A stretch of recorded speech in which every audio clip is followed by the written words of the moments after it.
بسم اللہ الرحمن الرحیم۔ عائشہ اسلامک ہسٹری کی پیاری بہنوں اور بھائیوں، السلام علیکم۔ آج 11 رجب المرجب کا دن اور جمعۃ المبارک کا عظیم و شان دن ہے۔ آج کے دن آپ کے ساتھ ایسا عمل، ایسا وظیفہ شیئر کروں گی کہ جس کی برکت سے آپ کی مصیبتیں ختم ہو جائیں گی۔ اس کے علاوہ آج کی اس ویڈیو میں آپ کے ساتھ ایسے معلومات، ایسے اعمال شیئر کروں گی، ایسی 3 چیزیں بتاؤں گی جو مصائب کو انسان تک پہنچنے سے پہلے ہی ٹال دیتی ہے۔ تو اگر آپ ان 3 چیزوں پر عمل کریں گے تو اللہ کی ذات آپ کی ہر دعا کو سنے گی، آپ کی ہر دعا کو قبول فرمائے گی۔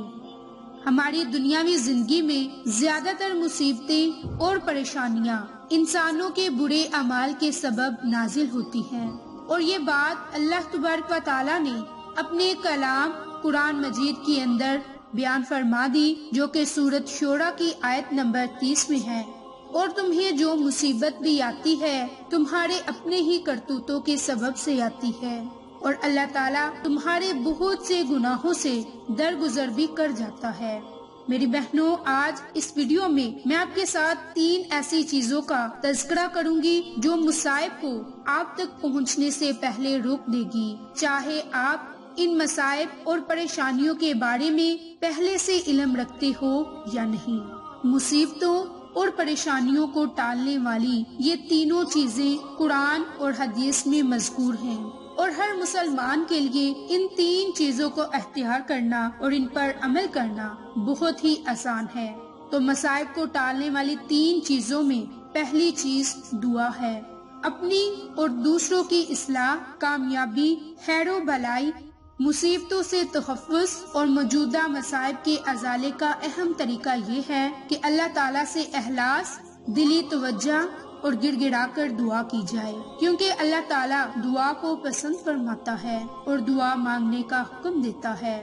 دعا موجودہ اور پیش آمد مصائب کے لیے بہترین اکسیر ہے۔ فرمانے باری تعالیٰ ہے، سورۃ غافر کی آیت میں اللہ کا ارشاد ہے کہ تمہارے پروردگار نے فرمایا کہ مجھے پکارو، میں تمہاری دعا قبول کروں گا، اور جو لوگ میری عبادت سے تکبر کرتے ہیں جلد ہی ذلیل و خوار ہو کر جہنم میں داخل ہوں گے۔ دعا مانگنے کی فضیلت احادیث میں اللہ کے ہاں سب سے معزز چیز دعا ہے۔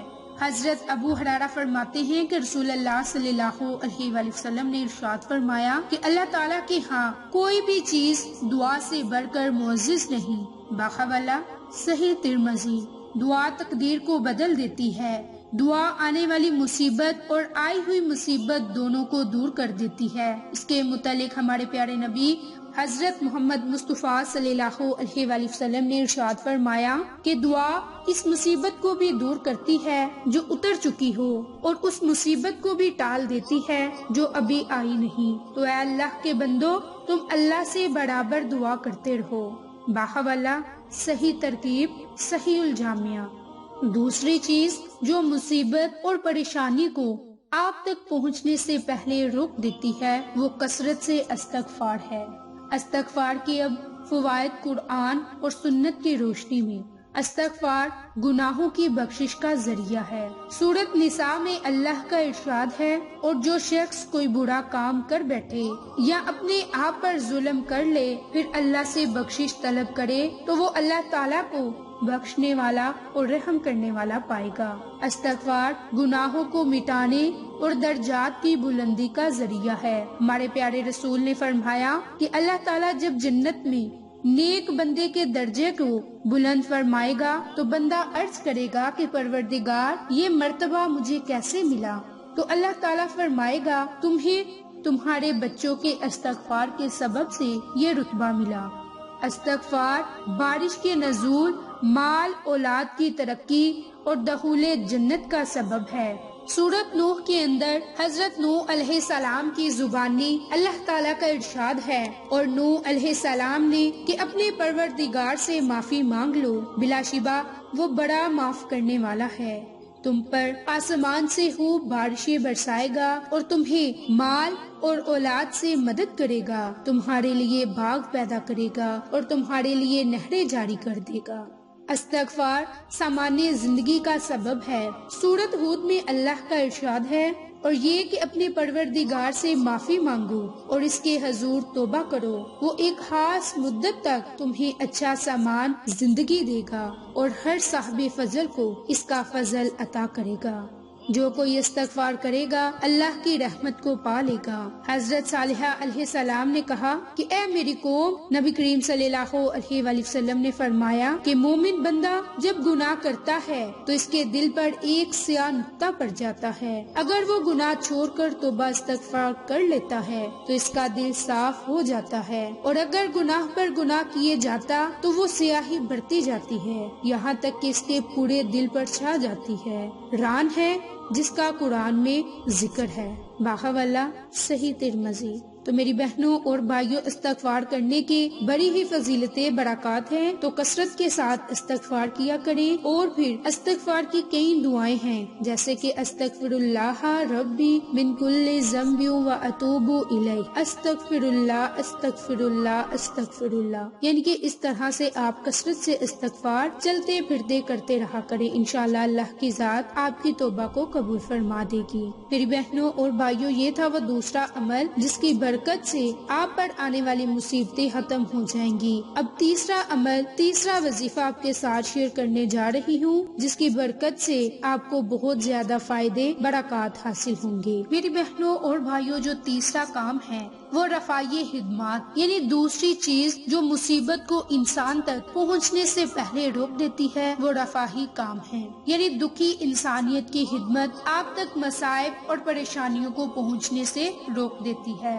ہمارے پیارے نبی حضرت محمد مصطفیٰ صلی اللہ علیہ وآلہ وسلم نے ارشاد فرمایا کہ بلائیوں کے کام بری موتوں، آفتوں اور ہلاکتوں سے بچاتے ہیں، اور پوشیدہ خیرات رب کا غضب بجھاتی ہے، اور رشتہ داروں سے اچھا سلوک عمر میں برکت کا باعث ہے۔ ہر نیکی صدقہ ہے، اور دنیا میں احسان والے وہی آخرت میں احسان پائیں گے، اور دنیا میں بدی والے وہی آخرت میں بدی دیکھیں گے۔ باحوالہ صحیح جامعہ۔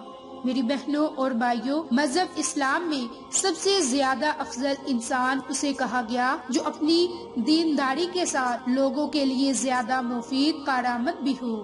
غور کیجئے نماز کی کتنی اہمیت ہے، اس کو دین کا ستون بتایا گیا، حضور نے اسے اپنی آنکھوں کی ٹھنڈک قرار دیا، اور حج کے بارے میں کہا گیا کہ اسلام پچھلے گناہوں کو ختم کر دیتا ہے، اسی طرح حج مبرور میں پچھلے گناہ کو ختم کر دیتا ہے۔ لیکن بہتر انسان کا مصداق کون شخص ہے؟ اس کے بارے میں آپ نے یہ نہیں فرمایا کہ جو سب سے زیادہ نماز پڑھنے والا ہو، جو سب سے زیادہ روزہ رکھنے والا ہو، جو سب سے زیادہ حج اور قربانی کرنے والا ہو، بلکہ آپ نے فرمایا کہ بہترین انسان وہ ہے جو لوگوں کو نفع پہنچانے والا ہو۔ تو ہمارے پیارے نبی صلی اللہ علیہ وآلہ وسلم کا ارشاد ہے کہ لوگوں میں سب سے زیادہ محبوب اللہ کے ہاں وہ شخص ہے جو لوگوں کو سب سے زیادہ نفع دے، اور اللہ کو سب سے زیادہ پسندیدہ عمل وہ خوشی ہے جو مسلمان کسی دوسرے مسلمان کو دے، یا اس سے مصیبت کو دور کرے، یا اس کا قرض ادا کرے، یا اس کی بھوک ختم کرے۔ اور اگر میں کسی بھائی کے ساتھ اس کی